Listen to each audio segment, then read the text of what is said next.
మనం అప్పుడప్పుడు కొన్ని పదాలు వింటూ ఉంటాం. కోతల రాయుడు, ఉత్తర కుమార ప్రగల్భాలు, అంటే పోస్కోలు కబుర్లు చెప్పే వాళ్ళని ఉద్దేశించి ఇలాంటి పదాలు వాడుతూ ఉంటారు. పాస్టర్లలో అయితే ఇలాంటి పోస్కోలు కబుర్లు చెప్పే వాళ్ళకి లెక్కే లేదు. అందులో అగ్రగణ్యుడు పిడి సుందరరావు. ఈయన గారు ఒక వీడియో చూద్దాం. దేవుడు లేడని వాడికి అసలు బుర్ర ఉందా అనిపిస్తుంటుందండి అప్పుడప్పుడు ఆ మూర్ఖుడికి. వెనకాల స్పెషల్ ఎఫెక్ట్ కింద సింహం గర్జన వేశారనమాట, లైన్ రోరింగ్. వీళ్ళు పోస్టర్లు ఎప్పుడూ కూడా సింహం లేకుండా ఉండవు. వీడు కానీ వీళ్ళ అబ్బాయి కానీ. ఈ సిస్టమ్ అంతా ఎలా తిరుగుతుందని వాడిని అడగండి, ఏమో అది అలాగే తిరుగుతుంది అంటాడు. నాస్తికుడికి బుద్ధి లేదు, గాలి మాటలు. వాడికి ఏమైనా సబ్జెక్టు తెలియదు, సబ్జెక్టు తెలియదు. ఎందుకు పుట్టాడో తెలియదు, ఎందుకు చస్తున్నాడో తెలియదు, ఎందుకు తింటున్నాడో తెలియదు. వాడు నేర్చుకున్నదంతా 60 సంవత్సరాల పుస్తకాలలో ఉన్న నాలెడ్జ్, జనరల్ నాలెడ్జ్ అంటారు దాన్ని. చెత్త నాలెడ్జ్ అని అర్థం. ఎవడో రాసిన దాన్ని నమ్ముతాడు. కోతురుండి పుట్టాడని డార్విన్ చెప్పగానే భలే భలే భలే భలే కోతి గొంతులేస్తాడు వీడు. ఎవడో రాసిన దాన్ని వీళ్ళు నమ్ముతారంట. వీడు మాత్రం నల్లట్ట పుస్తకాన్ని ఎవడో రాసింది కాకుండా వీడికి వీడే పరిశోధన చేసి అక్కడ జరిగిన చరిత్ర వీడు కల్లారా చూసి నమ్ముతున్నాడు. నీకెందుకురా తోకలేదంటే 1,00,000 సంవత్సరాలు తోక ఊడిపోయిందంటాడు దరిద్రుడు. కనీసం జ్ఞానము లేని మూర్ఖుడు వీడు. ప్రపంచంలో ఏని ప్రపంచంలో ఎవడైనా ఆస్తికుడని ప్రపంచంలో ఇంటర్నేషనల్ ఫిగర్ అయి ఉండాలి. ఇండియాలో ఉన్నాడు సరిపోడు నాకు. వీడికి ఎంతసేపు కూడా ఇండియా, భారత్ అంటే చిన్న చూపు అనమాట. ఇండియాలో ఉన్నోళ్ళు వీడికి సరిపోరంట, ఇంటర్నేషనల్ ఫిగర్ అయి ఉన్నారు. అసలు ఇందులో పరమార్థం ఏంటంటే, ఎవరైనా ఛాలెంజ్ అంటే ఇక్కడ వీడిని మడత పెట్టేసేవాళ్ళు చాలామంది ఉంటారు. కాబట్టి ఇక్కడ వాళ్ళని తప్పించుకోవాలి అంటే ఇంటర్నేషనల్ ఫిగర్ కావాలి అని ఒక కండిషన్ పెడతాడు. ఎలాగో వాళ్ళు రారు కదా, అసలు వాళ్ళకి వీడెవడో తెలియదు కదా. కాబట్టి ఆ విధంగా తప్పించుకోవచ్చు అని చెప్పి ఇది ఒక ఎత్తుగడ అనమాట. రావిపూడి వెంకటాద్రి చెవట్ల పట్టించారు భారత హేతువాద సంఘ అధ్యక్షుడు. బైబిల్కు భిన్నంగా రాసిన బైబిల్ బండారం అనే పుస్తకాన్ని వాడు బ్రతుకు బండారం చేశాను. ఎన్వి బ్రహ్మాంది ఎక్కడ చేసి చెప్పండి. ఈ ఎన్వి బ్రహ్మం రాసిన బైబిల్ బండారం పుస్తకం సుప్రీంకోర్టులో కూడా ఆర్గ్యుమెంట్ చేసి ఆయన ఆమోద ముద్ర వేయించుకున్నాడు. ఆయన రాసిన దాంట్లో తప్పేమీ లేదు, బైబిల్లో ఉన్నవే చెప్పాడు అని చెప్పి. మొత్తం ఒక 400 సెంటెన్స్ ఏమో తీసుకున్నాడు ఆయన. అందులో ఒక్కటి కూడా వీళ్ళు తప్పు, అది బైబిల్లో లేదు, ఆ విధంగా లేదు అని చెప్పి రుజువు చేయలేకపోయారు. అందుట్లో ఆయన ఒక 100 కాంట్రడిక్షన్స్ తీసుకున్నాడు, 100 అత్యాచారాలు తీసుకున్నాడు, 100 క్రూయల్ థింగ్స్, ఇలా ఒక్కొక్క సెట్కి ఒక్కొక్క 100 రాశాడు అనమాట. అవన్నీ బైబిల్లో ఉన్నవే రెఫరెన్స్ ఇచ్చాడు అంతే. ఆయన పెద్దగా రాసింది కూడా ఏం లేదు. ఇక్కడ ఉందని చెప్పి రాశాడు అంతే. దాన్ని ఎవడు మాయం చేయగలడు? ఎన్వి బ్రహ్మాన్ అంటే తొక్కేశాడు అంటాడు ఈ కోతల రాయుడు. వాళ్ళకి ఏమి జ్ఞానం తెలుసండి, వాళ్ళకి మూర్ఖులు.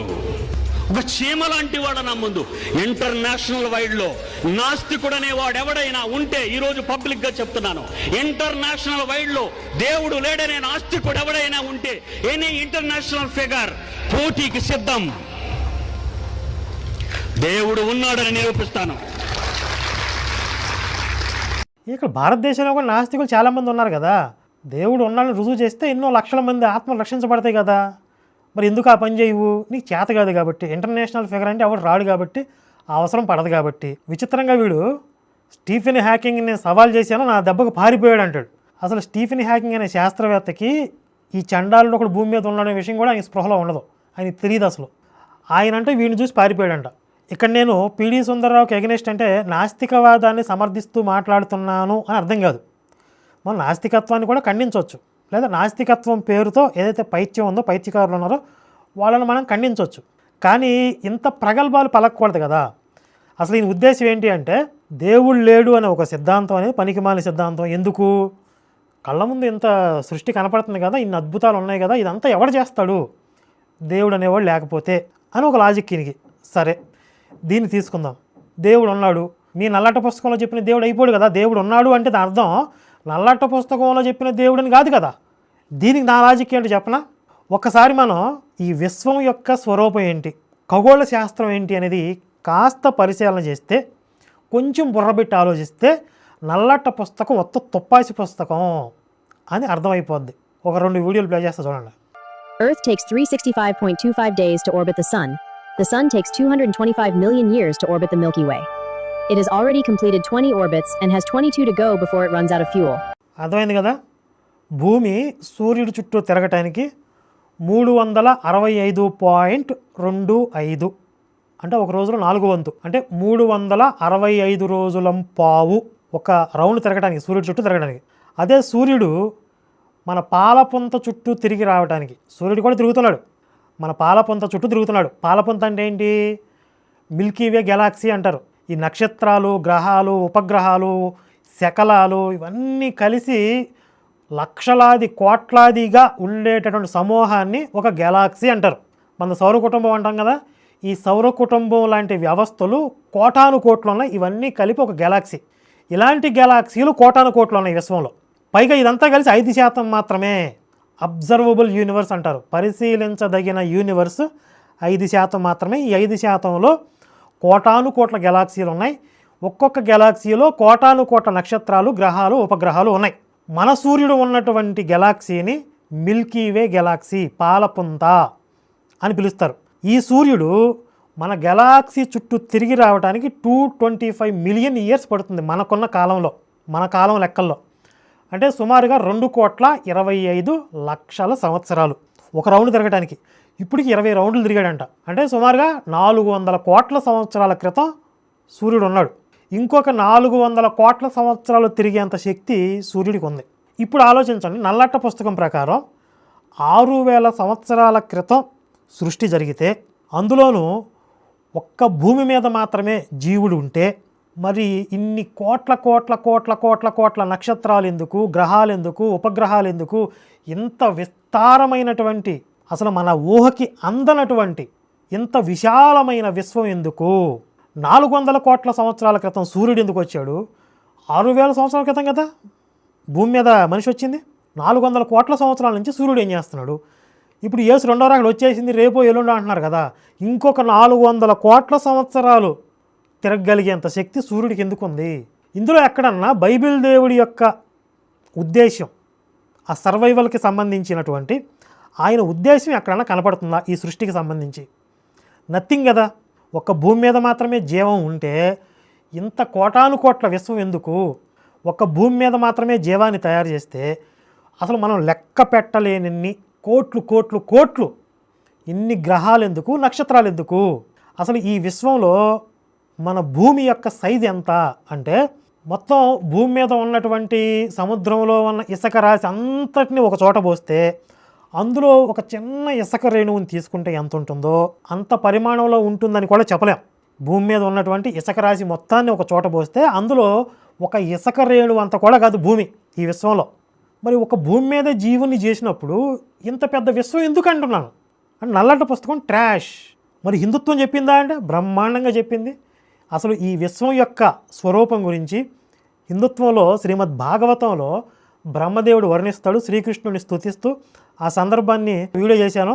క్వే దృగ్విధా విగణితాండ పరాణుచర్య, ఈ లైన్ని జాగ్రత్తగా మీరు అర్థం చేసుకునే ప్రయత్నం చేయండి. క్వే దృగ్విధ అవిగణితాండ పరాణుచర్య వాతాధ్వరో మ వివరస్య చతే మహిత్వం.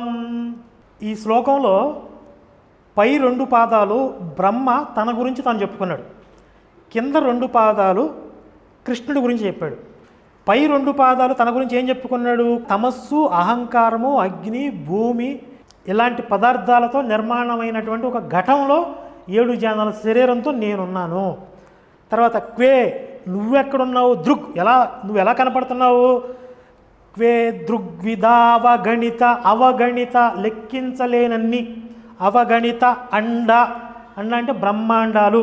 ఇంతమంది మనం చెప్పింది యూనివర్స్, లెక్కించలేనన్ని యూనివర్సులు, అన్ని బ్రహ్మాండాలు పర అణుచర్య. పర అణు అంటే ధూళి కణాల వలె, చర్య చరించుచున్నవి. ఎక్కడ? వాతాధ్వరోమ వివరస్య, నీ రోమకోపాల నుండి, నీ శరీరంలో ఉన్నటువంటి రోమకోపాల నుండి అనేక బ్రహ్మాండాలు, అనేక యూనివర్సులు పుట్టుకొస్తూ ఉన్నాయి. ఇవి మనం ఒక భూతత్వంలోంచి, ఒక గవాక్షంలోంచి చూస్తుంటే సూర్యుడు కాంతితో కలిసిన ధూళి కణాలు చిన్న చిన్న అణువుల్లాగా తేలుతున్నట్లు కనపడతాయి. అలా నీ రోమకోపాల నుండి అనేక బ్రహ్మాండాలు, యూనివర్సులు పుట్టుకొస్తూ ఉన్నాయి, కొన్ని నశించిపోతూ ఉన్నాయి. ఇదే విషయాన్ని మనకి భగవద్గీతలో శ్రీకృష్ణుడు కూడా చెప్తాడు. అనంతమైనటువంటి బ్రహ్మాండాలు అనేకం అనేకం నా నుంచి జనిస్తూ ఉంటాయి.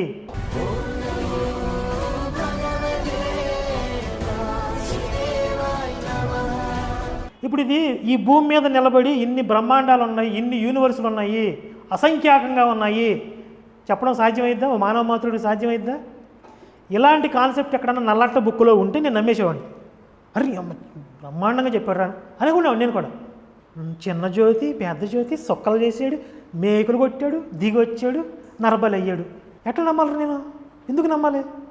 ఏదిరా అసలు యూనివర్స్ మొత్తం బ్రహ్మాండం వ్యూ అనేది ఎక్కడుంది బైబిల్లో? నల్లటి బుక్లో ఉందా? అసలు మనకు కనపడే బ్రహ్మాండమే యూనివర్సే ఎంత ఉంటే కనబడింది ఇంకెంత ఉంది? ఇప్పుడు ఇన్ని కోటాను కోట్లు నక్షత్రాలు, యూనివర్సులు, గ్రహాలు ఇవన్నీ చేసి కేవలం భూమి మీదే మనుషుల్ని సృష్టించాడు, కేవలం భూమి మీదే జీవం ఉంది అంటే ఆ చేసేవాడికి పిచ్చా? అడిగా మెంటలా? ఒక్క భూమి మీదే జీవం చేయాలనుకుంటే ఇంత